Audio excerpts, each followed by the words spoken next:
Jason vit son père, Déson, le roi d'Iolcos, dépossédé du trône par son oncle Pélias. Sauvé de ce dernier par sa mère, qui à sa naissance le fait passer pour mort-né, il est recueilli par le centaure Chiron, qui l'élève comme son propre fils. Devenu adulte, il décida de réclamer le trône d'Iolcos. Pélias promet de le lui rendre à la condition qu'il lui rapporte de Colchide la toison d'or. Cette toison était la fourrure d'un taureau ailé. Jason mènera alors l'expédition des Argonautes qui comptera parmi ses membres des grands héros de la Grèce antique, comme les jumeaux Castor et Pollux, Héraclès ou encore Orphée. Embarqués sur l'Argo, ils approchent rapidement de Colchide. Jason va alors se présenter auprès du roi Éétès, gardien de la toison d'or. À côté de lui se trouve sa fille Médée, une magicienne. Éétès lui confie une mission, en échange de quoi il lui offrira la toison d'or. Sa mission sera d'atteler à une charrue 2 taureaux aux cornes et aux sabots d'airain, puis de les faire défricher un champ et y semer les dents d'un dragon qui feront germer des guerriers qu'il faudra vaincre. Héra et Athéna souhaitaient venir en aide à Jason. Elles font alors appel à Eros pour qu'il envoûte Médée. La fille du roi devint alors follement amoureuse de Jason. Elle prit donc la décision de l'aider, en échange de sa promesse de l'épouser.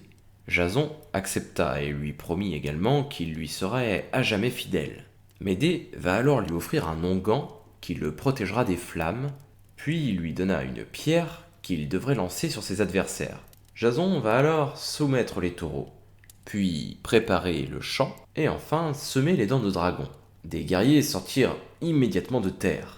Il lança alors la pierre sur eux. Les soldats devinrent alors complètement stupides et se battirent à mort pour cette pierre.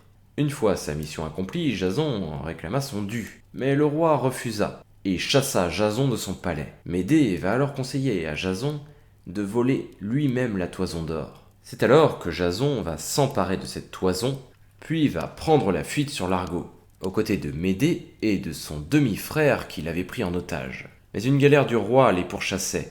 Pris de panique, Médée va alors se saisir d'une lame et va transpercer le cœur de son demi-frère. Elle le découpe ensuite en morceaux et jette ses restes par-dessus le bord. Le roi, qui reconnaît alors les restes de son fils flottant sur les eaux, stoppe son navire pour recueillir les morceaux. Voilà comment Jason puis retourner à Iolcos. Mais pendant ce temps, Pélias s'était débarrassé de toute la famille de Jason. Médée met alors au point une machination qui va pousser les filles de Pélias à tuer leur propre père.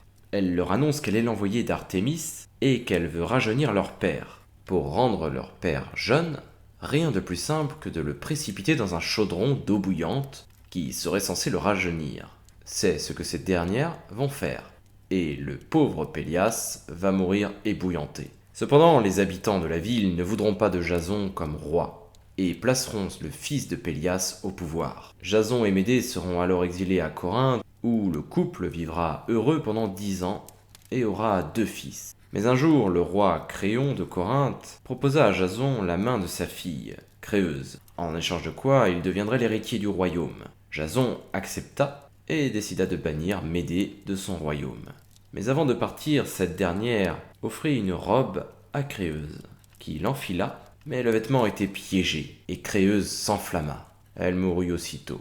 Médée va également poignarder ses 2 enfants afin de punir Jason. Puis, désormais vengée, elle prit la fuite. Jason, quant à lui, sera totalement dévasté de chagrin et mourra quelques années plus tard.